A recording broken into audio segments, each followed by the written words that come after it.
Hello friends, I'm Rob and this is Digital Wastrel. This video is about House Escher, who are famous for their poison weapons and for decorating themselves in the skin and fur of exotic animals, just like me.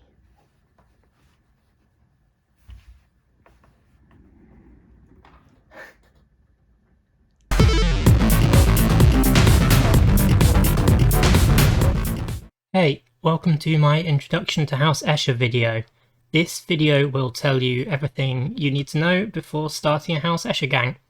This is primarily going to be aimed at players who are new to House Escher and possibly even players who are new to Necromunda in general, but hopefully there'll be enough here to make it interesting for veteran players.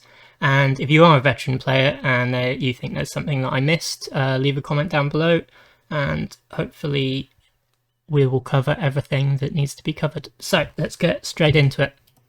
What's going to be in this video? This video is going to have a quick look at the strengths, the weaknesses, and also the unique mechanics for House Escher gangs. Then we're going to have a look through the weapons and war gear.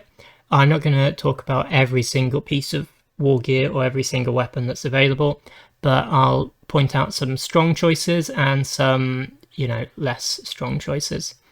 Then we're going to look at the skills, and again, I'm not going to give you every skill that's available, but I'll point out some of the good choices.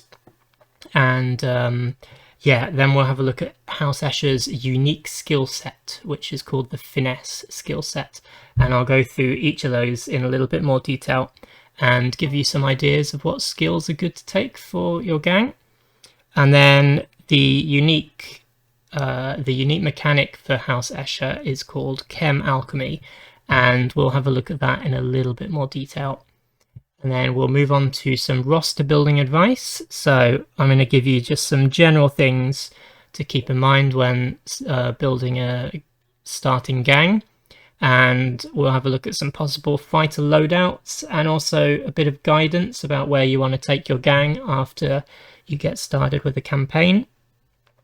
Then we're going to move on to some hobby tips, which is pretty much exactly the same as roster building advice, but this is going to be focused on the physical models. So, what you get on your sprue and some good kitbashes and things to know about weapons and, the practical parts of building a gang. And then we're going to finish off the video with 4 example starting gangs. So one gang is going to be one box, just the basic box gang that you can make without any conversions. And then we're going to do a starting list, which is one box and some converting, or maybe stealing some bits from a bits box, or borrowing something from a friend. Then we'll look at a list that you can build if you have both boxes and the upgrade pack that are available from Games Workshop. And then finally, I'm going to give you my own personal starting gang, like what I would take into a campaign. Right, let's get going. So, strengths of House Escher. Before we get started, I should just mention this is not going to be talking about the background of House Escher. I've done a separate background video, so if you're curious about the story or the fluff or the lore or whatever you want to call it for House Escher, there'll be a link on the screen or down below or somewhere, so you can check that out.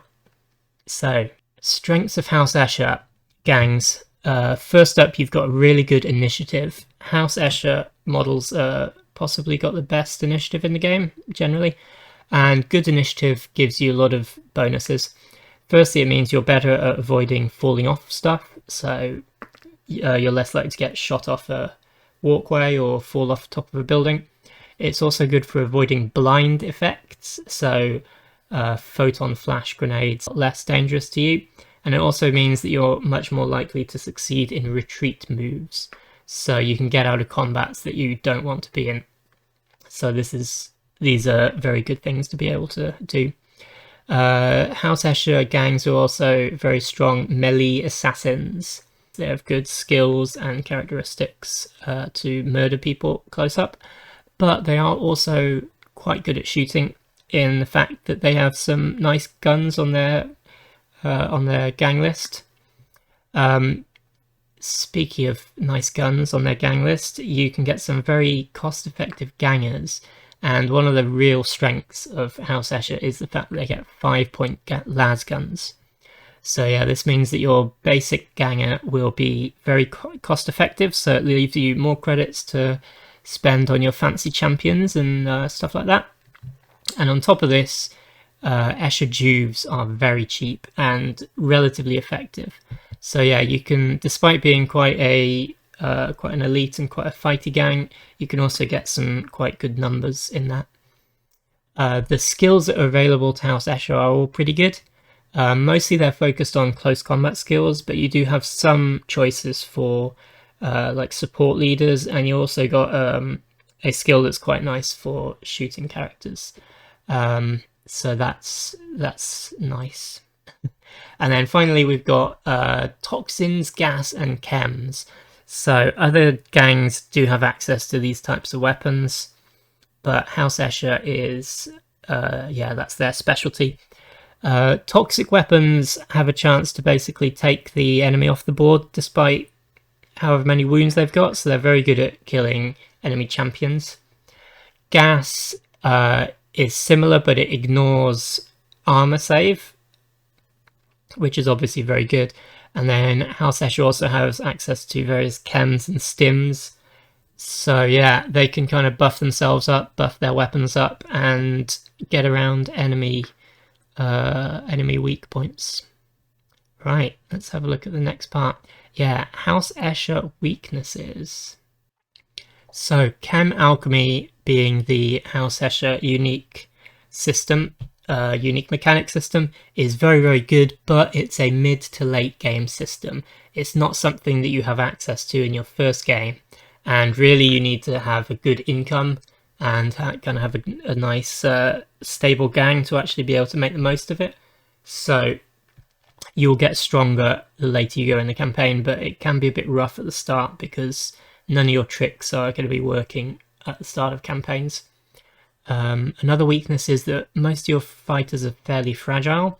They're not especially weak stat-wise compared to other gangs, but you don't really have much in the way of defenses. You have armor and standard toughness, standard armor, but you don't have the toughness or the skills or the high armor value that some of the other gangs have. So you're not built for slugging matches.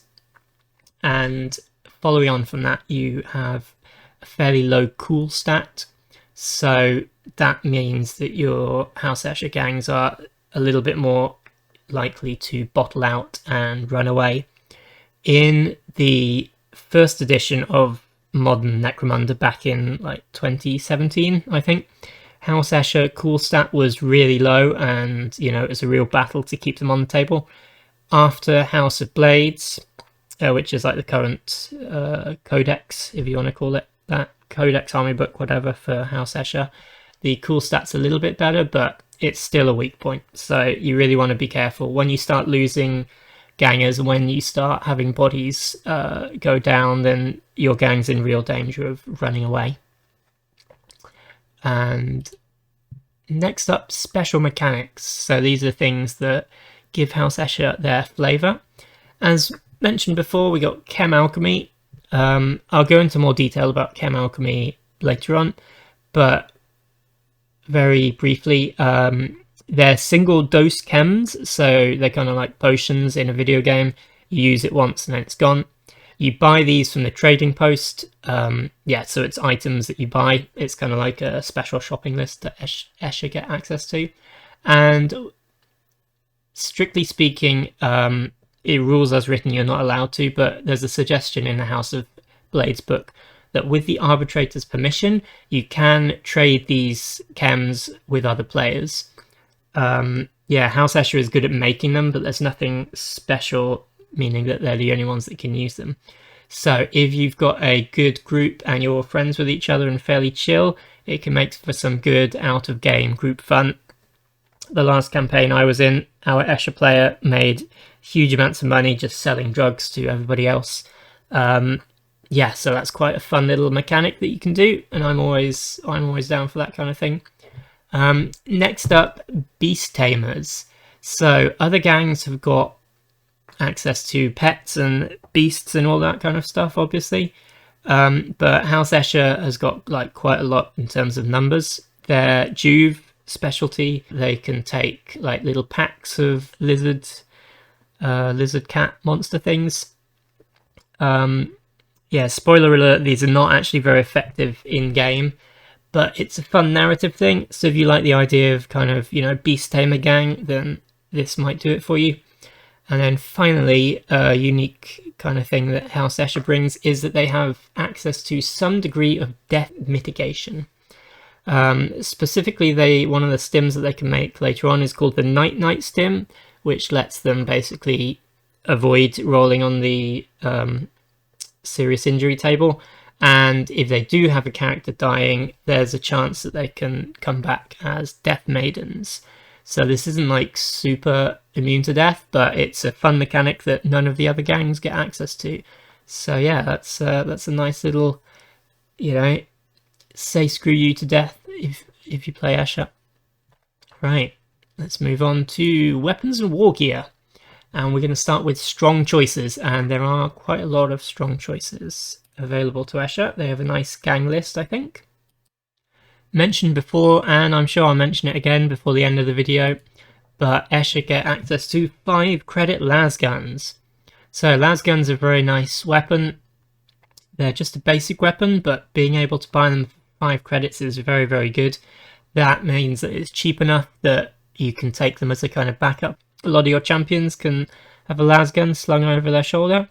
And the other nice thing about lasguns is that you can take the hotshot lasgun pack, which means they have kind of a later campaign upgrade potential. So yeah, lasguns are great, and Escher get them for cheap. Highly recommended. Next up, stub guns. I think almost every gang gets access to stub guns, and that's good because stub guns are great. They're 5 credits, they're strength 3, they're not shiny, they're not going to win you any games, but they are +2 to hit once you get in close range. They're solid, they're dependable. You can put dum-dum bullets in them later on to get them up to strength 4. Yeah, I like a stub gun. Don't overlook stub guns. Escher get access to plasma guns, plasma pistols in their house list. And yeah, plasma is very good. Plasma guns are maybe one of the best special weapons in the game. Yeah, plasma is good. Enjoy using plasma. As mentioned before, we got toxin weapons, including the needle rifle for your long range toxic needs, and then the stiletto sword or the stiletto knife, and the venom claw. So you've got a lot of options for poisoning, and mostly these are all very good. Another unique House Escher weapon is the shock whip. Shock whip is one of the kind of cool weapons that comes in the standard box, and so you're going to see it on a lot of promotional artwork, and it's kind of the suggested loadout for the leader. Yeah, it's not bad. It's not my favorite weapon. I think there are better things to give to your champions for close combat, but the strongest point about it is that it's versatile. So that means that you've got like a range of about 3 inches for your close combat attacks, so you can hit people and they cannot hit you back, because they're not close enough to do so. So yeah, you can kind of play keep away with your shock whips. Yeah, shock whips, not bad. Escher also have access to chain axes and power weapons for the more traditional close combat choices. Yeah, they've got lots of good close combat choices. If you want to build a close combat monster, then yeah, Escher can do that, and you've got a lot of ways to flavour that. And also don't forget and don't overlook the, I've said here, non-Escher type weapons. What I mean about that is, the kind of typical Escher style is, swords and blades, it's the House of Blades. But they also have access to stuff like power hammers and servo claws, which are obviously a bit more chunky, a bit more House Goliath or House Orlok in style. But yeah, they're good weapons, so don't overlook them. Other good choices are grenade launchers. Everyone likes a grenade launcher. They're very good. You can pin people. You've got a template. You can put other grenades in there for different effects.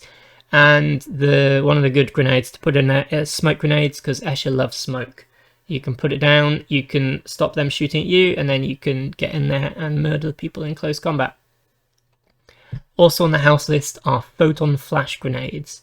So these cannot go in a grenade launcher, but you can throw them. And yeah, they are a nice blast template, and anyone that they hit gets hit with the blind effect, and blind effect removes your ready token and possibly your ready token next round if you've already acted. So yeah, it's like a take away your turn effect, and it's very, very good. And finally, they get access to Chem, and this is a piece of Wargear that you should consider giving to anyone wielding a toxic weapon. And it requires a check, and if it's successful, then your toxic weapons get stronger. So the toxin effect goes off on a slightly higher dice roll. So yeah, Chemsynth is very useful for making your toxic weapons more effective. Next up, we've got what I've called the narrative choice section. I debated about calling this like the bad choice section, or like, you know, the inefficient points cost weapons section, but I think there's not really any like terrible choices in Necromunda. It is, you know, it's a narrative game. It's unbalanced. It's all about creating people and gangs and telling stories and characters. So, you know, if you find a weapon and you think it's cool, take it. It'll work. Maybe it'll work, maybe it won't. But yeah, you should definitely give weapons a go if you think that they look cool. So yeah, this is the kind of narrative choices. So these are less strong, less dependable, maybe overpriced. But yeah, don't be afraid to try these out if you think they look cool. First thing on this list, I'm going to say that most combi weapons are basically too expensive. The strong point about combi weapons is that you only have a selection of 3 weapons that each character can carry. So combi weapons give you 2, so they're kind of good for champions who want to do a little bit of everything and, you know, keep a hand free with a combi weapon. But most combi weapons are quite expensive, and at the start of the campaign, when you're starting out, I think it's better off to just take a single weapon. Yeah, they're not awful, but probably too expensive unless you really love them. Next up is the Escher unique special weapon, which is the Nightshade Chem Thrower. So this is the thing that looks like a kind of weird gas flamethrower thing. And yeah, that's exactly what it is. It puts out a template and it's got the gas effect. Yeah, this is basically way too expensive, and because it's got the gas trait, it doesn't pin anyone. So you put the template down, you might kill them, but if you don't kill them, they're not pinned, so they can charge you or they can shoot you easily. Yeah, not recommended for the price. And the same goes for choke and scare grenades, which are also gas weapons. Yeah, just the fact that they don't have pinning, I think, means that they're just not really a good choice for starting out gangs. However, later on, once you've got your chem alchemy going and you can start brewing up different types of gas ammo, then yeah, these things can get really nasty. But as a starting gang, I would skip these. Next, we've got the weapons that are available to wild runners, the unique Juve. The wild bow, which is just like a basic bow. Yeah, it's not super expensive, but it's got a penalty to accuracy at long range, and the long range isn't very far. So I don't think that this is very good, which is very sad because I love bows and arrows. I think archery is really cool. You know, there's lots of cool characters out there, lady characters with bows in fantasy and fiction. You got your what's her face from the Hungry Games. You got Lady Hawkeye, Kate Bishop, who's really cool, and she had a TV show last year. And then who else you got with a bow? You got Aloy from Horizon Zero Dawn. So yeah, lots of cool sci-fi ladies with bows, but sadly the bow in Necromunda isn't very good. Yeah, that sucks. And likewise, whips are cool. Who doesn't want to be an Indiana Jones? But sadly, the basic whip is pretty bad because it's, yeah, the stats are just really bad on it. It is cheap though, and you do still get versatile, so you can do the kind of attack from slightly further away. But yeah, wild bow and whip I would probably steer clear of, sadly. Next up, throwing knives. Throwing knives are available to a lot of your characters, and yeah, they're 5 points, and I think they've got like 1 point of AP, and they're toxins, so they're actually quite nice for 5 credits, but they take up a weapon slot, which is kind of a killer. If they were a piece of wargear like grenades or something, I think they'd be a really good choice, but the fact that they're one whole weapon slot and you only get 3 is, yeah, that's a bit of a rough sell. But as I said, they're 5 credits, so if you feel like going with some throwing knives instead of a stub gun or something, you know, try it out. Might work for you, but yeah, it would be really good if they were a wargear instead of a weapon. And then next up we got the auto gun. So auto gun and las guns are fairly similar in terms of stats. They're both your mid-range basic weapon. They're not going to kill a lot of people, but they let you pin. You know, you might get a few wounds through if you're lucky. Auto guns get slightly more shots because they're rapid fire, and las guns have slightly better ammo check and a slightly better in terms of accuracy. All other things being equal, it's kind of a toss-up between the auto gun and the las gun. But for House Escher, the las gun is 5 credits, so yeah, the las gun just basically pushes the auto gun down and laughs at it. Sadly, auto guns look really cool. I think auto guns and chainswords are kind of the like the typical ideal of a Necromunda ganger. You know, that's the image to me. But yeah, when you can buy a las gun for 5 credits, auto guns are sadly lacking. Right, let's have a look at some skills. Yeah, so you got your 3 main skill users in the gang are your gang queen, who's your leader, your gang matriarch, who is your basic champion, and your death maiden, who is your unique champion. And yeah, the gang queen gets access to agility, combat, and leadership sets as their primary. The matriarch gets agility and combat as primary, and the death maiden gets agility and finesse as primary. You do get access to a few other things as secondary, but as a general rule, it's probably a bad idea to roll randomly. If you choose a secondary skill, you have to roll for it instead of being able to pick it. So yeah, it's better off to just choose your skill, because it's a lot of experience points to waste on a bad roll. So as you can see, all of your characters get access to agility, and agility is very good, so that's a good thing. Yeah, so when looking at skills, to be honest, I find skills a bit similar to choosing feats in Dungeons and Dragons. Like, you know, when you have a huge list of abilities and it's like, pick one, my eyes kind of glaze over. It's a bit rough for me. So if you're similar to that, then the short version is take Spring Up. Spring Up is good, everyone can take Spring Up. It's a good choice. Give everyone Spring Up if you don't want to choose any other skills. So with that said, let's look at some more skills in detail. So strong choices, and let's start with agility, and let's start with Spring Up, which I just mentioned. Yeah, you take an initiative test to stand up as a free action. So if you're pinned, it means that you can jump up again. Spring Up, as the name suggests. And yeah, this is a great skill on basically any character. In the previous video that I released a few weeks ago, I did an overview of House Goliath, and when I was talking about House Goliath gang skills, Nerves of Steel was the automatic pick there, and Nerves of Steel also let you ignore pinning. So yeah, this is kind of the Escher version of that. And your initiative all across your gang is very good, so yeah, this is just a great skill. And for Escher, possibly one of the best choices. You can't go wrong on this. And it's also very good on shooting characters.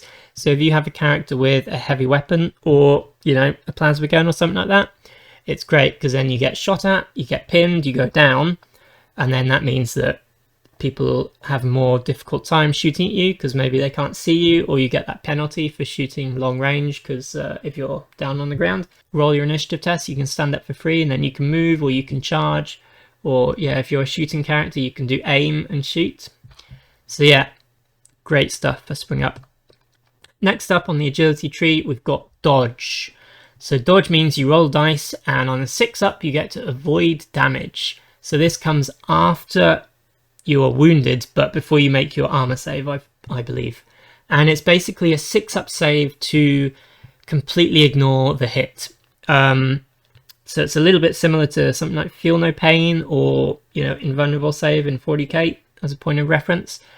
But yeah, so you're not wounded, but you are still pinned. So that's something to keep in mind. And if you are hit with a template, I believe you get like a 2-inch move to try and get out of the way. So that's quite cool and cinematic. Yeah, so 6 up to avoid any damage. I think you probably already know deep in your heart how you feel about that. Some people are going to look at that and think, yeah, always a chance to roll a 6, rolling a clutch 6 in a really, really good moment is going to be really cool, and I really want that chance to roll a 6 and just get out of any damage that's coming at me. Some of you are going to look at that and you're going to say, yeah, 6 up, that's not very statistically likely. I'd rather have something that's more active and always useful. So yeah, and yeah, go with your gut. If you think that you're going to be rolling 6, that you're going to be really good at rolling 6s, take dodge. If not, take something else. So next up, combat tree. And we got a lot of good choices for combat. Step aside means that you make an initiative check to ignore the first hit that you take in close combat. This is first hit per turn, I believe. So yeah, this is very good. You can just make a very easy to make initiative check and then just, yeah, first hit doesn't count. So yeah, this is very good. But you still need to make sure you don't get swarmed, and it doesn't work for shooting. So if you wade into a big group of people, they're just going to gun you down. In the combat tree, we also have parry and disarm. So parry means that you can force an enemy to reroll in close combat, and disarm gives you a chance to make the enemy attack with a unarmed attack, both of which are not bad. However, despite this being the strong choices skill section that says on the screen, don't take these. These are bad, because despite the effect being quite good, they are both available via weapons. So if you want to do parry, take a sword. If you want to do disarming people, take an axe or something like that. Yeah, it's not worth a skill. Just buy a sword and take a better skill. Next up, we got leadership, which is available to your gang queen. I really like Iron Will on a gang leader. Yeah, -1 to bottle rolls as long as this character is on the table. As mentioned previously, Escher don't have great morale, so this can basically help you stay in the fight a little bit longer. Yeah, it feels really bad to bottle out when you don't want to. It's quite frustrating when your gang starts running away when, you got the enemy right where you want them. So yeah, Iron Will keeps your gang around, so it's something to consider.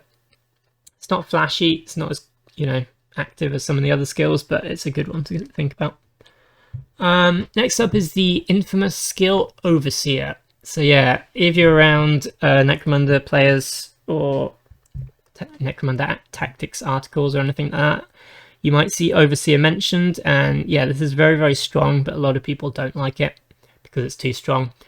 So the effect is that you give up your activation to basically double activate another model. So you give your activation to another model and then they still have their own activation. So you can do stuff like give an activation to another champion who can then do a double move. Then with their activation, they can do a charge or, something like that. So yeah, it's very, very good. Yeah, so it's very strong, but if you want to take it, you do need to have a plan. So you'll be giving up the activation for your leader. So build your leader appropriately, and you'll want to have a model that you can use this on, or 1 or 2 different models that you can effectively use Overseer on. And yeah, it can get boring very easily. So I would say use it with caution. It's got a bit of a bad reputation amongst some players. So yeah, be aware that if you abuse Overseer, you may get a reputation as that guy. Next up, let's have a look at finesse skills. So finesse skills are the unique Escher skill set. They are only available as a primary skill for Death Maidens. They are available as a secondary skill set for your other champions, I believe. And most of them are really good. So if you do want to risk a secondary skill roll on a finesse, you can take that chance. And yeah, most important part of finesse is that it lets you do all kinds of like cool ninja stuff. So I'm going to tell you each of the finesse skills. I'm going to tell you a little bit about it. I'm going to tell you if I think it's good or bad. And then on top of that, I'm going to rate each one out of 5 ninjas. Now the ninja rating is not relevant to how good it is on the tabletop. It just tells you how much of a ninja you can be by using this power. What am I talking about? Well, let's find out. So first skill is Acrobatic. Acrobatic means that you ignore other fighters when moving and charging. So yeah, you kind of flip over them, jump over people.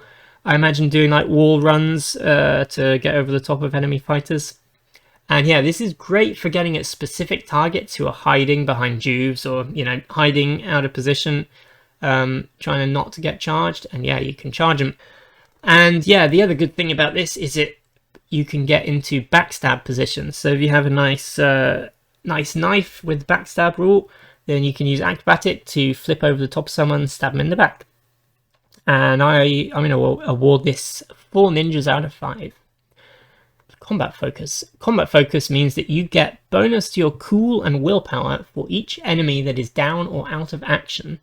Now note that this does not need to be an enemy that your character has killed. Any enemy down or out of action gives you a bonus to your cool and willpower. However, this is a primary mostly for Death Maidens, and Death Maidens already have a very good cool stat. Yeah, this skill is awful. I don't like it. Yeah, 1 ninja out of 5. Don't take this one. It's the bad one. Combat virtuoso. So swords and knives and maybe some other weapons. Mostly swords and knives gain the versatile trait. Distance is equal to your strength. Yeah, this is the main reason to take swords instead of claws on your Death Maidens. Visually, I imagine it's like, you know, pretend you're Daredevil by, you know, throwing your weapons, bouncing off walls and stabbing people with them. I think it's really great narratively. It's a really cool skill, and it's also really good in the game because, yeah, you can attack from 3 inches away. Yeah, it's a good one to take, and it's very ninja, you know, high level ninja, 5 ninjas. Hit and run. You can retreat after charging. Yeah, this isn't bad, but I would say you probably want to try and kill what you charge. It is very ninja flavor though, you know, charging in, stabbing you and then disappearing. So this gets 5 out of 5 ninjas. Lightning reflexes. You can retreat after being charged. This is probably more useful than hit and run because you go in, you attack someone, and then you get counter charged by, you know, some other nasty close combat champion that you don't want to attack you, and then yeah, you can do lightning reflexes to escape. So yeah, this is more useful on the battlefield, but slightly less ninja style, so 4 out of 5 ninja rating for that one. And then finally we got somersault. So this is, you can move 6 inches to any spot that you can see, and it doesn't count as moving. This is kind of a weird one. It's very situational. It's probably better to take skills that let you kill people more easily or anything like that. So yeah, it's a weird one. It is quite cool and it's quite fun, but yeah, I don't know how useful it would actually be in games. Interesting to note though, it doesn't count as moving for heavy weapons. There is high if improbable gimmick potential. What I mean by that is, if you can get this skill somehow on a character that also has a heavy weapon, then you can kind of do like back flips around and then still do attack with an unwieldy heavy weapon. So yeah, if you want like a back flipping plasma cannon person, then very difficult to set up, but if you can get it working, that would be pretty hilarious. But yeah, bear in mind that Death Maidens are the only ones that get this as a primary skill, and Death Maidens cannot have heavy weapons. So yeah, I'm going to give this very high ninja rating as well, because, you know, somersaulting, backflipping, teleporting. So yeah, 5 ninjas, and I'm also going to give it a bonus Nightcrawler, because, you know, bamf. Chem alchemy, yeah. Chem alchemy, so this video is mostly about starting out in House Escher, and Chem Alchemy is more of a late game thing, but let's have a brief look at how Chem Alchemy works. You buy Chem Alchemy from the trading post after a battle, so you very specifically can't take it at gang creation. And even then, because you have to buy each dose, yeah, it costs money, and yeah, credits are scarce at the start of campaigns. Yeah, each dose is good for one use, and then you need to buy another. So yeah, best way to think about this is like a potion in a video game, or, you know, an elixir or something like that. You use it, then you throw it away, and then you have to buy another one. Yeah, the other good thing about this is that it's cheaper if you get the Apprentice Clan Chemist hanger-on. Now, we'll talk about hangers-on a bit later, but it's probably good to wait until after you've got your Clan Chemist before you start spending credits on Chem Alchemy. Because, yeah, wasting a lot of credits on one-use items is pretty rough, so you really need that discount. As mentioned before, it's worth asking the arbitrator of your campaign and your other players if it's possible for you to sell these to other gangs. Yeah, for me, I think that's really fun. It's kind of like some out-of-game role-playing opportunities for that kind of thing. But be aware of what kind of people the other players are in your gang. Depending on the people, you know, there might be some potential for drama. You know, if you sell it to one person but you don't sell it to someone else, so treat that with caution, but in the right group and the right mindset, that's quite fun. And there are 3 basic types of chem alchemy. You get stims, you get toxic ammo, and you get gaseous ammo.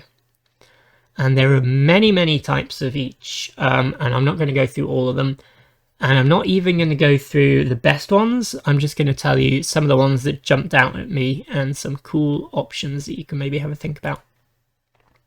So for stims, one good one is Blood Rush. So this gives you a mid-battle heal, and mid-battle healing is always nice. It's always something to consider. Next one is probably one of the best uses for Chem Alchemy, Night Night. Basically, if you have Night Night on the character and you get taken out of action, you automatically count the result as knocked out. So yeah, it means you can't get maimed, it means you can't lose a limb or lose an eye, you can't die, so yeah, it's fantastic. If you do start selling drugs to other players, this will probably be the popular one. Nobody wants their leader or their expensive champions to be killed. Yeah, Night Night will make you money if you become a campaign drug dealer. Only in the game, I should point out. Don't ban me, YouTube. Toxic ammo gives you some nice choices as well. I personally like bleeding. Bleeding basically means that you put a little token on them, and then there's a chance they take damage the next time they activate. I'm a big fan of damage over time effects. Personally, I think it gives a nice little kind of psychological punch to the enemy, you know, knowing that their character is going to take a little bit more damage. I also used to play Warlocks in Warcraft back in the day, so yeah, I like a good damage over time effect. This one is pretty good in my opinion. Another one that's worth looking at is exploding. So yeah, exploding means that if you get taken out by the toxic ammo, you explode. And as anyone who's watched any of my other videos or knows me in real life might attest, I'm a big fan of explosions. So yeah, exploding poison, amazing. Definitely try that out. One suggestion is you could put it on a little stiletto knife Juve. You know, stiletto knife Juves are relatively cheap and fairly expendable, so high comedy potential. They run directly at the enemy. If they do manage to kill someone, that someone might explode. What's not to love? And for even more high comedy potential, you can also give the Juve or whoever the bad blood stim. So bad blood means that every time the character with the stim gets injured, there's a chance that they'll do a toxin attack on whoever injured them. So yeah, exploding, bleeding, poison blood, Juves, you know, run them at the enemy, get them killed, explode some enemies, amazing. Yeah, word of warning on the maiming toxic ammo choice. Maiming means that you're forcing the enemy, if you take the enemy out of action, you get to roll twice on a serious injury chart, and you can choose which one goes into effect. Yeah, maiming can be a bit of a dick move, so use that with caution. But yeah, if you get your character maimed, then there's going to be some bad feelings. So yeah, use that with caution. Next up, we got gas ammo. The one that jumps off the page to me is expansive. This can only be used on a blast gas weapon, not a template weapon, so you can't use it with the chem thrower. But it can make choke grenades very fun. Basically, it means that when you put down the template, the blast template, you can then put down another one, so it kind of doubles up the size of it. Pathogenic is another one that looks quite fun for gas. This is more damage over time effects, which I enjoy. And then, as well as damage over time and explosions, the other thing that I love dear to my heart is fire. So yeah, have a look at pyrophoric for potential of setting people on fire with gas ammo. But yeah, as mentioned many times before, this is a mid to late game system. So as a starting gang, Escher gang, you don't really need to worry about it too much. So let's move on to general roster advice. Starting gang roster tips. So these are some things to bear in mind when you sit down and you look at the roster and you're thinking about what kind of list to make. I would suggest go for 8 bodies minimum. Yeah, I wouldn't really suggest starting an Escher gang with less than 8. Yeah, you have very cheap Juves and you have very point efficient gangers. So I would say 8 bodies minimum isn't very difficult to do. And it is in fact not, very possible to get a starting roster of 9 or 10. Yeah, but you definitely want about 8 bodies, in my opinion. I would say you want to buy mesh for your leader and your champions, but flak is bad. Flak is not actually terrible, but for 10 points, I think it's a bit of a expensive thing to lay out for starting gangers. By the time you've bought 5 gangers flak, you could buy a whole extra body for that.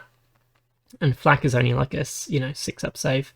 So yeah, my personal opinion is that gangers get armor after they prove themselves. Usually once a ganger gets their first level up, I feel like that's a good point to buy them. They get some armor in my gangs, and until then, they're on their own. Once they prove themselves, they get some armor. Another piece of advice: las guns for everybody. 5 credits. It's a great backup weapon. Especially good for scarce weapons, so specifically plasma. If you want to have a plasma gun champion, yeah, I would highly recommend giving him a las gun. Then if you run out of ammo, then you've at least got your las gun to continue participating in the fight.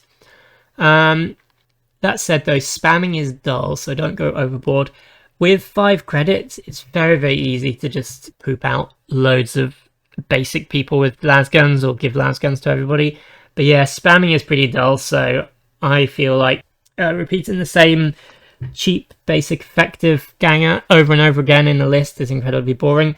You're not playing Warhammer 40,000, you're not just copy-pasting the most cost-effective unit until you win. You're trying to make a gang full of individuals. Take a few las guns, but don't give them to everybody. And with that said, don't forget the humble stub gun. If you're looking for a backup and you've got 5 credits to spend, stub gun ain't bad. Bit of variety, bit of a pistol, give you a bonus attack in close combat. Yeah, gas weapons, I've covered this a lot, but yeah, gas weapons are usually best used later in the campaign. I wouldn't start a campaign with a gas weapon. I don't think they're very good for starting gangs. Also, when handing out weapons, I would consider giving multiple toxic weapons to the same character. And then you can give that character Chem synth to kind of get the most value out of those toxic weapons. Specifically, I quite like a matriarch with a needle rifle and a stiletto sword, and then some Chem synth. So the Chem synth will work on the ranged weapon, the needle rifle, and also in close combat with the stiletto sword. So that's nice, value chems there. And then, yeah, you can move up, you can do some shooting with the needle rifle, and then if you get engaged or you run out of ammo, you can charge in and stab people with a stiletto sword. So yeah, I would recommend going all in on toxin or don't bother at all. Yeah, don't mix and match, in my opinion. Alright, so leader loadouts. And yeah, you can see on the screen there, that is my leader of my House Escher. My House Escher gang are the Rapid 99s. Specifically, if you're curious, that little taser goad thing, I run that as a power sword. I just think it looks cool. And also her head is from the Stormcast Eternals. Back when Age of Sigmar 2nd edition came out, Games Workshop stores were giving out like a free Stormcast model. And this is like the Stormcast Secutor model, I think. Yeah, one of the best female heads that Games Workshop have done, in my opinion. It's a little bit bigger than the basic Escher heads, but in my opinion, it looks pretty decent on an Escher figure. Anyway, let's look at loadouts. So yeah, Queen has very good stats and is a good all-rounder. You know, she can do anything that you want her to do, basically. Specifically, she's got 3 attacks, so she's very good in close combat. She has access to very good close combat skills, but she also has leadership skills. So if you want her to do like a support role or a close-up fighting role, both of those are possible. The Combi Bolter and the Shock Whip are the default box leader. Now, as you can see from my leader here, you know, the kind of leader bits have got that coat slung over the shoulders. And if you choose to build your leader like that, then the basic arms that are attached to that are the Combi Bolter and the Shock Whip. So if you want to use the coat and you don't want those weapons, then bear in mind that, you know, that's molded together. So you'll have to do some chopping if you want the coat and a different loadout. It's not too bad, but, you know, something to keep in mind. Yeah, so Combi Bolter, Needler, and Shock Whip is fine. It's not my favourite, but, you know, it does a little bit of everything. You can do a bit of fighting, you can do a bit of shooting, you can do a bit of poison. It's alright. It's not the best choice, it's not my favourite choice, but it's fine. If you want to do that, that's no problem. Personally, I really like Plasma Pistol and Power Sword. I think that's kind of the kind of typical leader loadout. Lets you be a menace with the Plasma Pistol at close range, lets you hit people with the Power Sword. Your Escher gang leader is very versatile. There's almost too many options available, so my opinion or my advice would be decide what you want your leader to do and then equip her accordingly. If you just look at it and then buy a little bit of everything, you'll end up maybe not being able to do anything very well, so better to have a goal in mind and then equip accordingly. Champion loadout ideas. So Death Maiden. Death Maiden is your close combat specialist. Death Maidens are amazing in close combat and have really good skills. Yeah, Death Maidens are very good. One of the special abilities of the Death Maiden is they have poison blood. So this means you have a natural ability that comes free with a Death Maiden. It means you can reroll ones with toxic weapons. So obviously, Death Maidens and toxic weapons go together very well. You don't get access to needle rifles with a Death Maiden, but you do get needle pistols, venom claws, and then stiletto knives and swords. Bear in mind, if you're building a Death Maiden out the box really just comes with venom claw and needle pistol as the option. So if you want different weapons, you're going to need some spare swords or knives or whatever from the basic Escher box kit.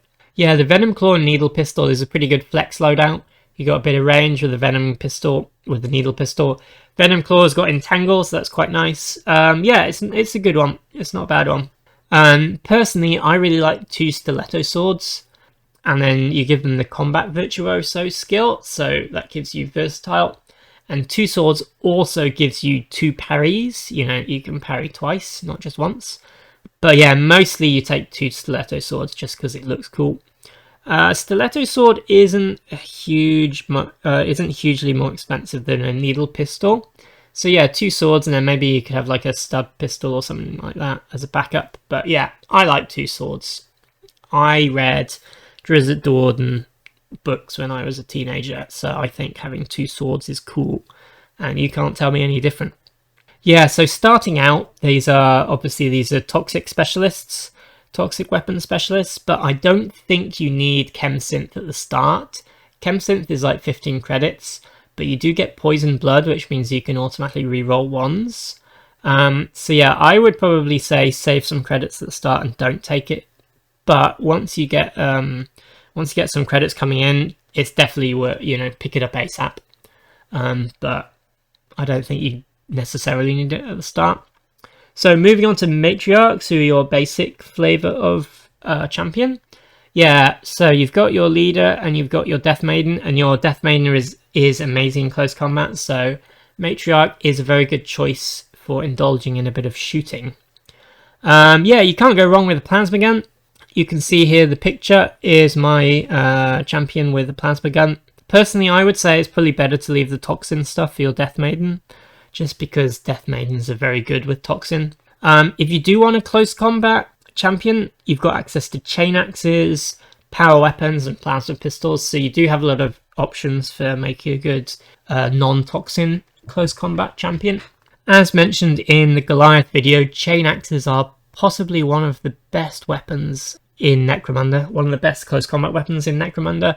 They do a bit of everything. They give you like parry and rending and plus to hit, plus strength. Love a good chain axe. But bear in mind, as of this video, the only sculpt of an Escher chain axe is that new Forge World miniature that's just come out.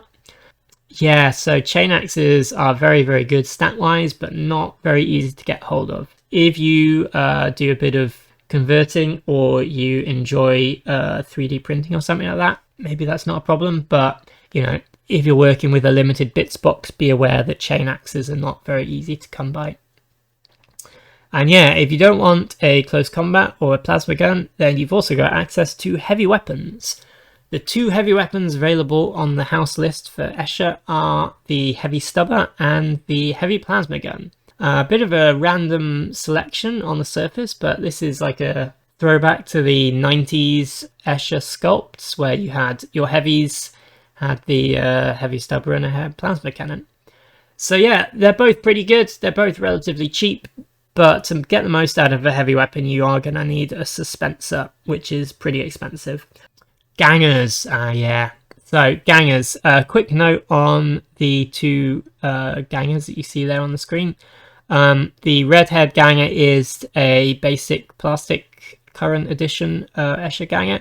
And the blue-haired ganger is the old 90s metal one. So you can see the metal one is a little bit shorter than the plastic one. But all Eschers, new and old, they all have giant hair, so I think they basically look fine together. And they're amazing sculpts, so if you have access to any of the old metals, or you can find them on eBay or something like that without paying too much, yeah, it's worth picking them up. They fit in perfectly with the new sculpts, so... Right, let's talk about loadouts. So the basic ganger is known as the Gang Sister. And yeah, Sister with a las gun and nothing else costs you 55 credits, and it's great. As mentioned before, no one likes spam. Don't just copy paste. But leaving home with 2 or 3 of these is a pretty good idea. It's a good core, and it's cost effective enough. Then you can spend some stuff on more interesting stuff later in your list. For something a bit different, shotguns are quite nice. You also have access to acid ammo on the house list.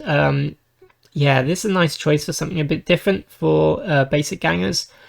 I also like the chainsword and stub gun for kind of close combat support character. But all in all, when you're looking at gangers, yeah, keep them cheap. That's the main thing to keep in mind. Don't spend too much on your basic gangers. Keep them cheap. Spend your credits on your champions.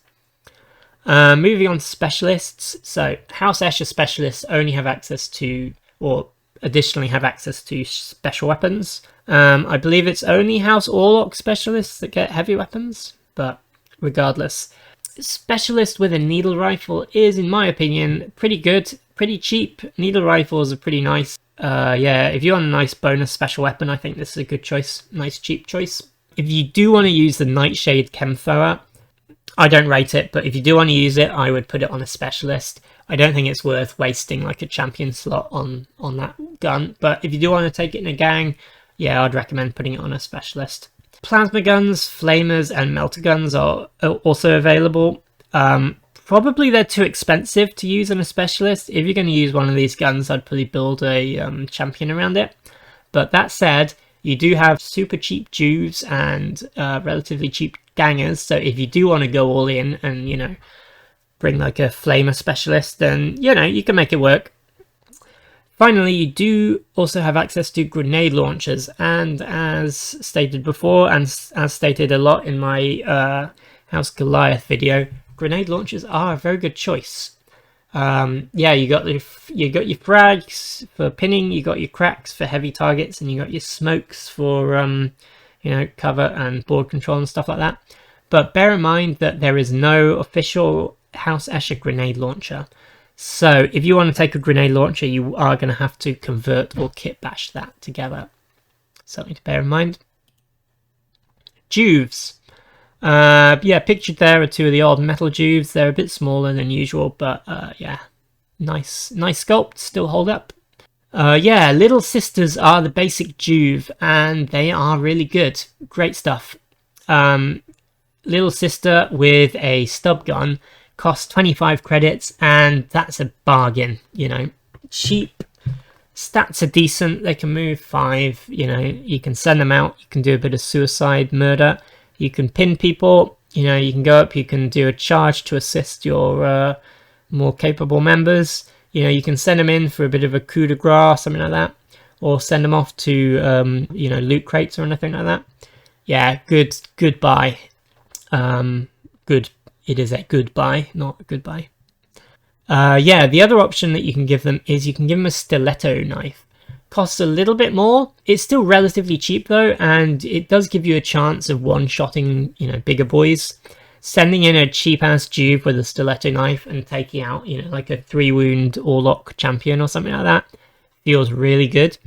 But, you know, you might want to just keep them super cheap and super expendable. Some people swear by stiletto knife Juves. Some people prefer not to do that. It's an option. Have to think about it.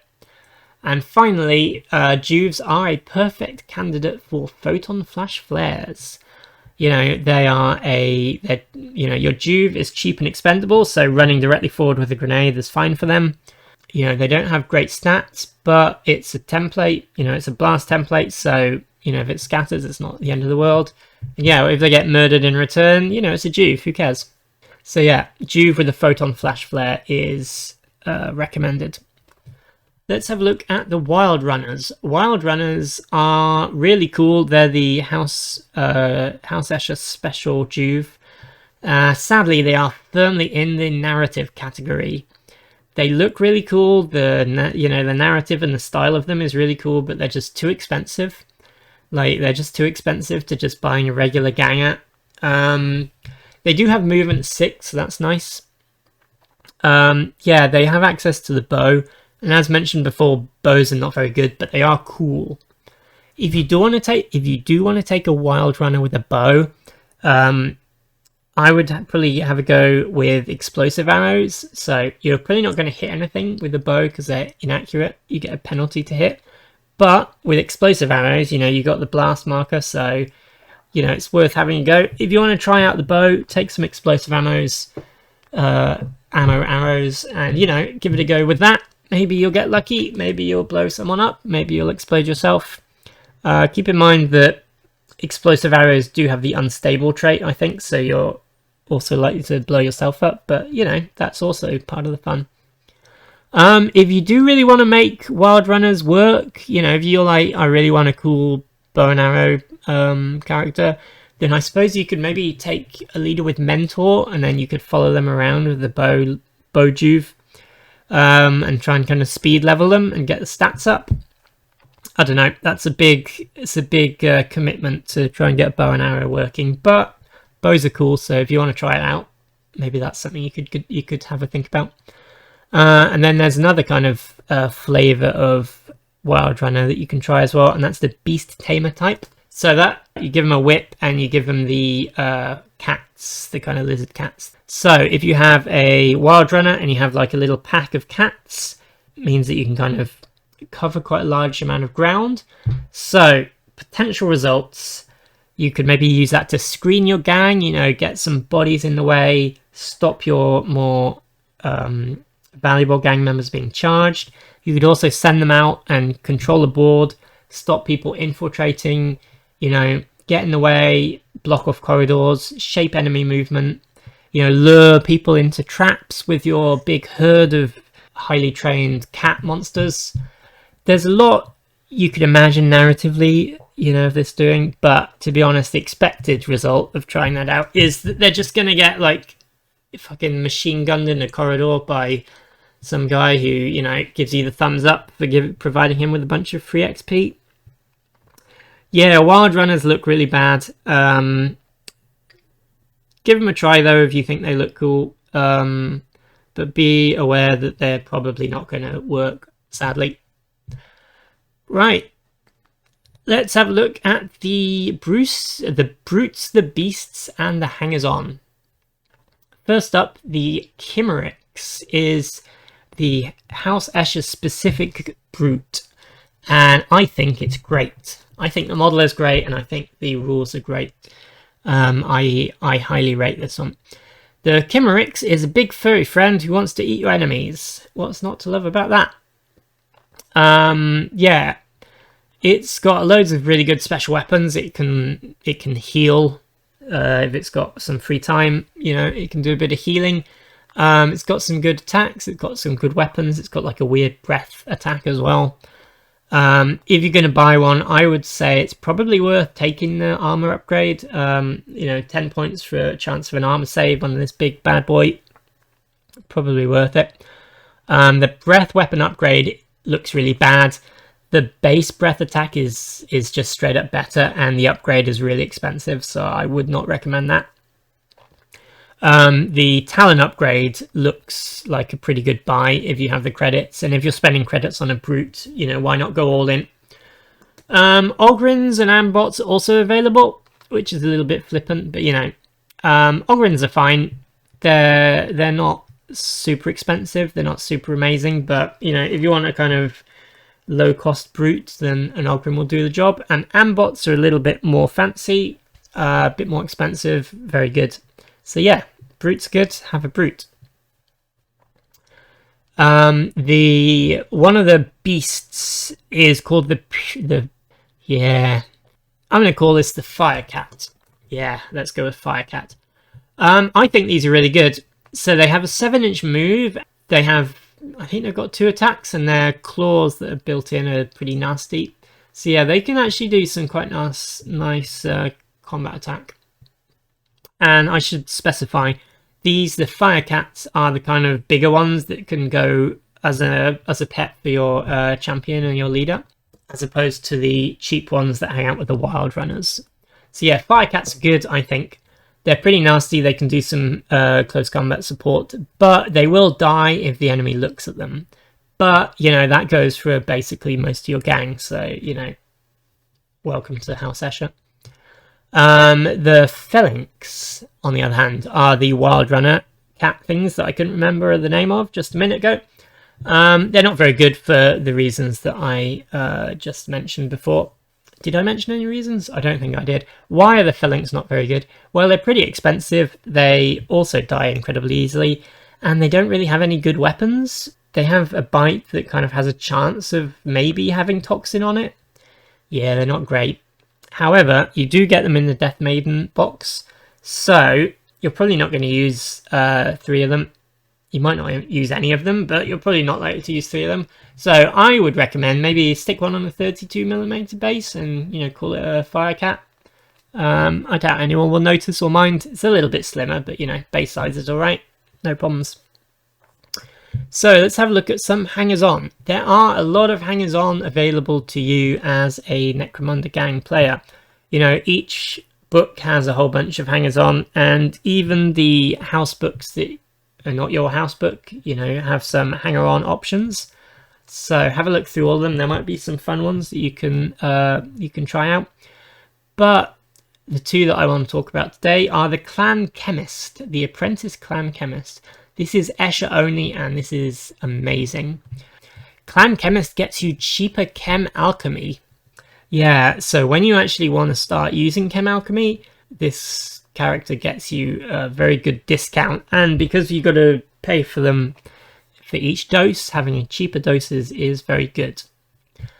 Also, they give you a possibility of free Death Maidens if one of your characters die.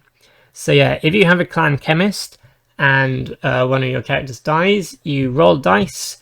There's some modifier based on how many XP advances your character's had, and yeah, there's a chance that you'll get a free Death Maiden. So basically the clan chemist will get the body, the still warm body of whichever dead champion just got murdered in the game, and you know, they'll pump them full of drugs and they'll come back as a death maiden. Death Maiden doesn't have any of the same skills or advances or equipment as the dead character.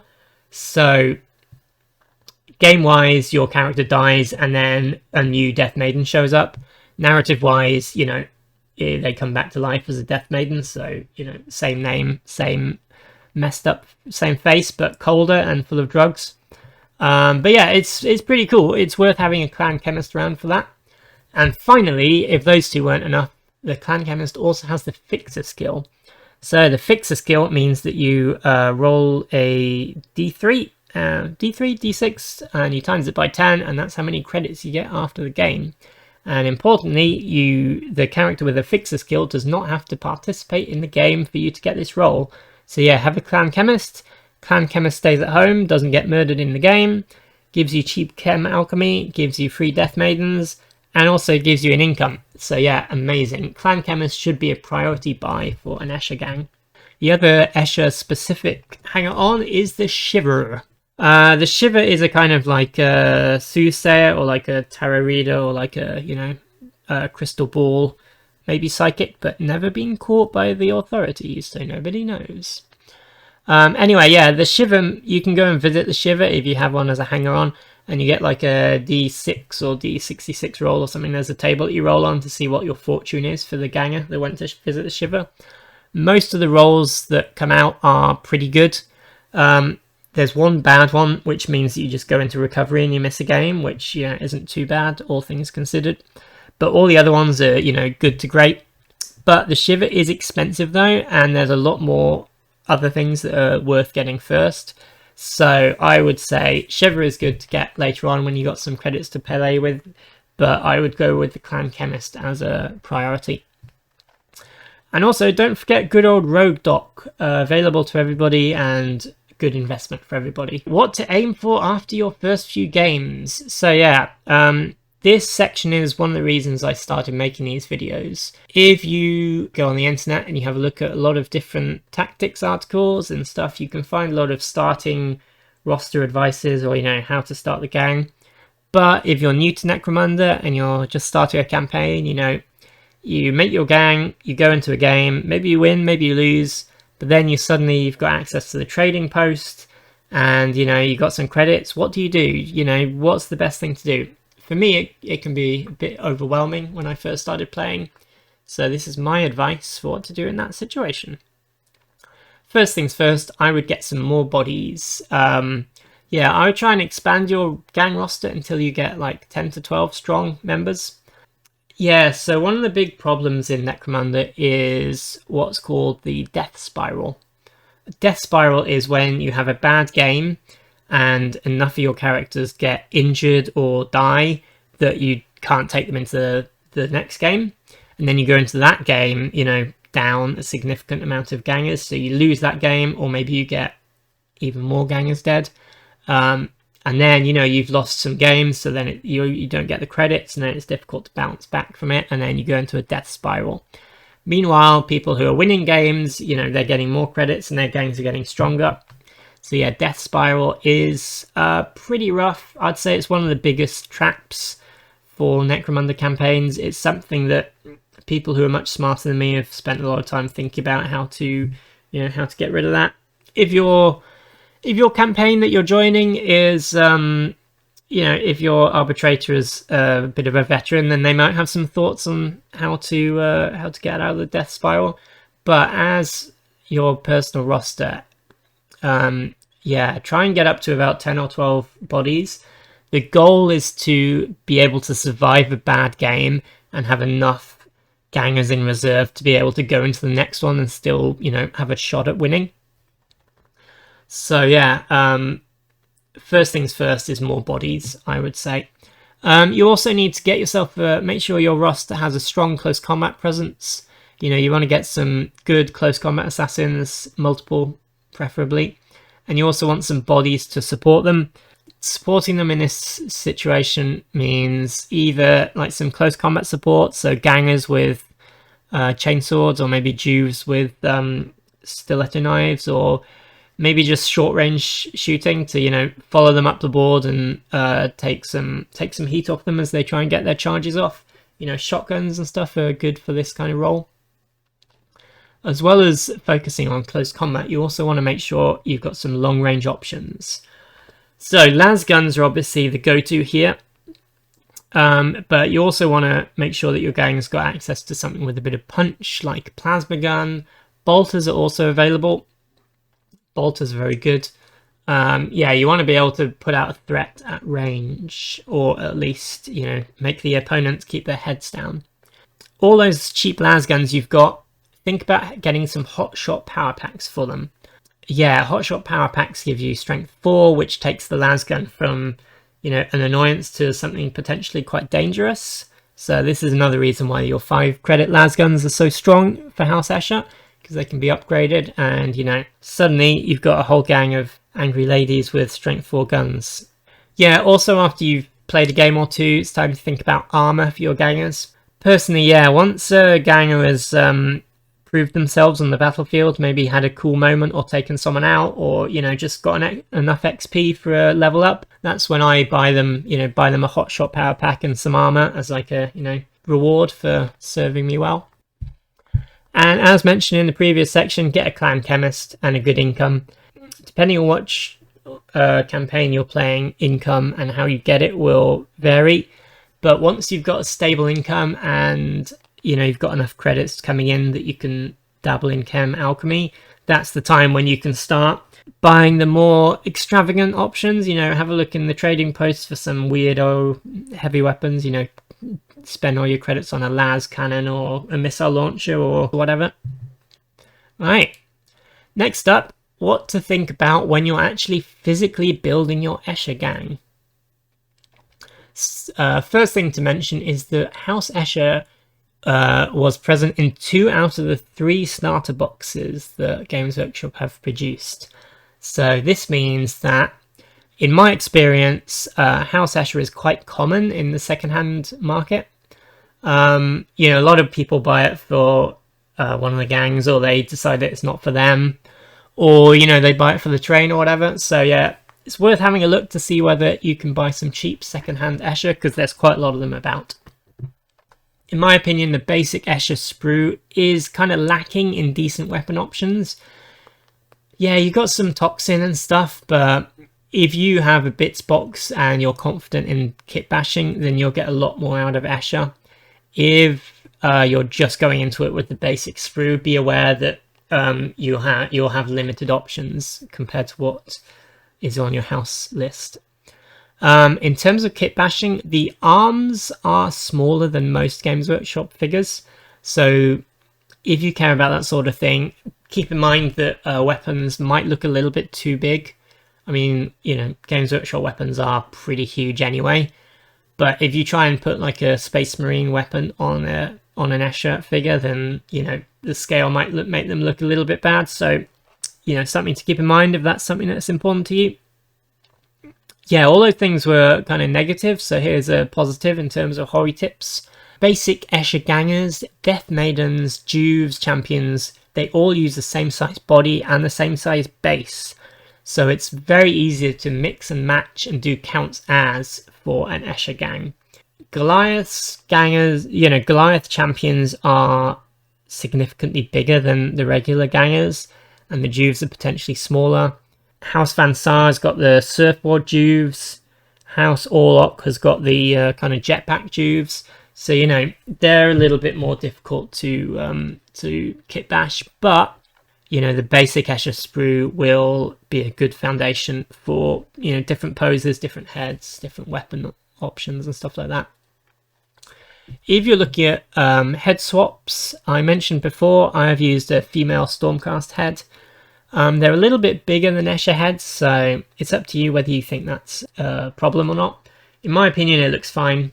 And yeah, I would recommend getting some, if you can get some secondhand female Stormcast heads, then they can look quite good as some alternatives for your Escher gang. Yeah, Sisters of Battle are the other obvious choice to raid for bits. Personally, I've never built any Sisters of Battle. Sisters of Battle are not really my thing. The whole kind of church zealotry thing doesn't do it for me personally, so I don't own any Sisters of Battle miniatures, which means that I've never actually tried using any of the bits, so I don't know how the Sisters of Battle bits go, how they look on Escher, but you know, something to think about. If you've tried it out, you know, leave me a comment down below. Do they fit well? Is it the right size? I'm unable to tell you, but maybe you can tell me. Quick interruption for some kit bashing tips. How to make a needle rifle from the basic House Escher gang sprue. Take this bit, cut here, find a las gun and cut here, trim off the ammo pack and file it down so it looks smooth. Glue them together and you got something that looks like this. How to attach a grenade launcher or another special weapon to an Escher body. This grenade launcher is from the Astra Militarum Imperial Guard Scions kit. Cut here, file the top down. Take the chem thrower, cut it from the sprue, tidy it up. Firstly, cut here with a knife. Next, snip here with some clippers. Cut with the knife first, and then you can clip the rest of it off easily and it'll come away. Cut away the pipe, and you can leave this part on if you want, or take it off. Clean up the parts, and there's your grenade launcher. This should work just as well for melter gun or plasma gun or whatever. Alright, all of that's done. Let's have a look at some starting gangs. Yeah, this is the good stuff, right? Right, so this is a one-box WYSIWYG gang. What is WYSIWYG, I hear you ask? WYSIWYG means what you see is what you get. And this is an idea that is present in a lot of war games and Games Workshop games, where if you buy a miniature, a particular piece of war gear or gun, then WYSIWYG means that that gun should be appropriately modelled on the figure. Different players will have different experiences with WYSIWYG. Different groups will have different tolerances. You know, if you play in a big tournament, or if you're a big 40k player doing tournaments, maybe you do magnetizing. I don't know. This is kind of how much you care about WYSIWYG is for you and your game group to think about.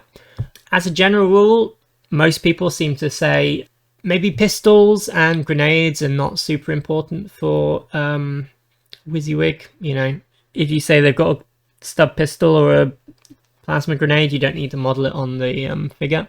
But, you know, maybe it's a good idea to keep important things like, you know, special weapons or whatever should be modeled. But anyway, if you are being strict with WYSIWYG, then this is a list you can build from the box. So first up, we got a gang queen, and we've got the combi bolter needler and the shock whip. We've given her mesh armor and iron will. Yeah, this is kind of the standard coat over the shoulders gang queen build. Next up, we got a gang matriarch with a plasma pistol and a stiletto knife and mesh armor, and she's got spring up. And then we got a gang matriarch with a stiletto sword, a stiletto knife, mesh armor and spring up. Now these are kind of weird loadouts, and you're like, hey, why did you choose these weird ass loadouts? Well, I had a look at sprue and I had a look at what the options were, and I'm pretty sure you can build these WYSIWYG with the appropriate arms in the appropriate places. Not great loadouts, but you know, you can build it from the sprue, and that's got to be worth something. Next up, we got 4 gang sisters with las guns. Yeah, we're spamming this, and that's because we've also got a gang sister specialist with the chem thrower. Yeah, the chem thrower is so expensive that we kind of have to spam the las guns to get bodies. Yeah, so the good thing about this list is you can build it as is directly from the sprue, as I've said. I don't think it's a very good starting list though. I would recommend you get your clippers out, do a bit of kit bashing, or just ignore WYSIWYG and just, you know, bit of counts as. And if you're willing to do that, then you can make this list. Ooh. So this is one box and a little bit of converting. So we got a gang queen with a bolt gun, a master crafted shock whip, and mesh armor. and we've given her dodge. Let me explain myself. So yeah, the bolt gun is a bolt gun because we have cut the end of the little needle part off the combi bolter that comes in the box, and we've used that same little needle part to kitbash a needle rifle, which will be used later in the list. And so with the leftover bolt gun, we're just using it as a bolt gun with a kind of chunky ass bolt gun. And then we've gone with a master crafted shock whip. So master crafted means that you can reroll a hit dice when you attack in close combat. And shock whip has the shock special rule. And shock means that if you roll a 6 to hit, it's an auto wound, I believe. So master crafted, basically what we're doing is we're using the master crafted roll to kind of fish for shock whip, shock hits. And we're continuing through and giving dodge. So, you know, this is all about a gang queen that loves rolling 6s. Yeah, we're fishing for crits and we're fishing for dodges. Next up, we got a gang matriarch, and she's got a needle rifle, which has been kitbashed using the bolt gun, and a stiletto sword, and mesh armor, and chem synth. So yeah, this is your toxin matriarch, and she's got spring up. Spring up is good, lets you do get up again, do an aim, get up again, do a charge, something like that. Next up, we've got a very counts as Death Maiden. So you can build a character with 2 stiletto swords, and yeah, we're using that as a Death Maiden. If you can find like a head, like a Death Mask head, Daughters of Cain, Age of Sigmar Daughters of Cain, they have a kind of an elf head with like a weird mask thing on, or like a maybe like a Eldar Harlequin mask could be another one that you could, or just say, you know, screw it. She's just got her face out because she didn't get shot in the face. Most Death Maidens are meant to wear like a veil over their face, but you know, yours doesn't have to. Anyway, yeah, we've kitbashed 2 stiletto swords and mesh armor Death Maiden, and she's got combat virtuoso, so she's got the versatile skill. So yeah, she's got the versatile stat on the stiletto swords, so she can attack from 3 inches away. Then we got 3 gang sisters with las guns. We got a gang sister with a shotgun, and then we got a gang sister specialist with a needle rifle, which is also kitbashed from the combi bolter. And then we've got 2 little sisters with stub guns. Now, the basic kit doesn't come with a stub gun, I believe, but it does come with like an auto pistol.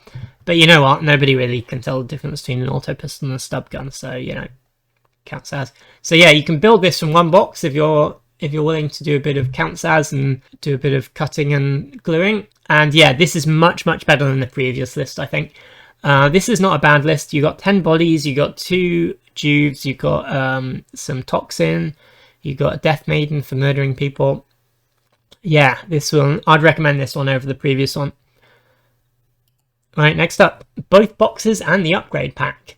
Ho ho ho, now I have a plasma gun. Yeah, the previous lists were kind of hamstrung by the fact that the basic Escher box doesn't actually come with too many like super punchy weapons. It's mostly just toxin stuff. But with the upgrade pack, we have access to a plasma gun, which is amazing. So we have gone with a gang queen with a power sword, plasma pistol, mesh armor, and step aside. So she's going to be getting right up close with the plasma pistol, getting in there to charge with the power sword, and then stepping aside to keep her alive in close combat. Next, we got a gang matriarch with a plasma gun and a stub gun, mesh armor, and spring up. Yeah, so I mentioned the spring up skill previously. If she gets shot, she can lie down on the floor until it's her turn, then she can spring up and do an aim and shoot with the plasma gun. So that's a good skill to go for. I went with the stub gun over the las gun because you can build this directly from the upgrade pack. You know, presume it's stuck in the back of her trousers or something like that. If you're willing to do a bit of cutting, give her a las gun slung across the back, then that's another option. Same price. Your choice. Death Maiden, Venom Claw, Needle Pistol, Mesh Armor, and again spring up. So in this case, spring up is used so she can get up and then charge. Then we got 2 gang sisters with las guns, gang sister with a shotgun, gang sister specialist with a needle rifle, and then to round out the list we got a little sister with a stub gun and a photon flash grenade, and another little sister with a stiletto knife. So you got one kind of suicide blind grenade Juve, and we got another Juve going in there to try her luck with the toxic knife. Yeah, this is a pretty fun list, I think. Worth trying out. A little bit of everything. Does some shooting, does some stabbing, does some suicide Juves. And then finally, my personal starting gang. This is basically the gang that I would choose if I was going to start a campaign. This is not a gang that is the best gang. This is not like the most efficient. This is not like my secret technique gang. This is based on the models that I have, the models that I want to use, the specific conversions I've done. But it might be interesting for you to see that kind of thing, and here it is. So we got a gang queen, power sword, plasma pistol, mesh armor, iron will. I'm really bad at rolling bottle checks, so I'm taking iron will. We got a gang matriarch with plasma gun, las gun, and mesh armor, and spring up for reasons previously stated. Death maiden, 2 stiletto swords, mesh armor, combat virtuoso. Again, I think this is a really cool loadout, so that's what we got. We got 2 gang sisters with las guns, nice, cheap and cheerful. We got a gang sister with 2 las pistols, which is anyone who cares a little bit about, you know, credit efficiency and making a strong list. Probably having some kind of anxiety attack on the floor right now. But you know what? One of my rules in Necromunda is 2 pistols is cool, gunslingers are cool, las pistols look cool. Escher is all about las weapons, so yeah, gang sister 2 las pistols is cool. I like the model. She's in the gang. Same goes for the next one. Gang sister with a stub gun, a las gun, and a chainsword. Little bit of everything. Mix it up with on the front lines. She can do some shooting. She can do some charging.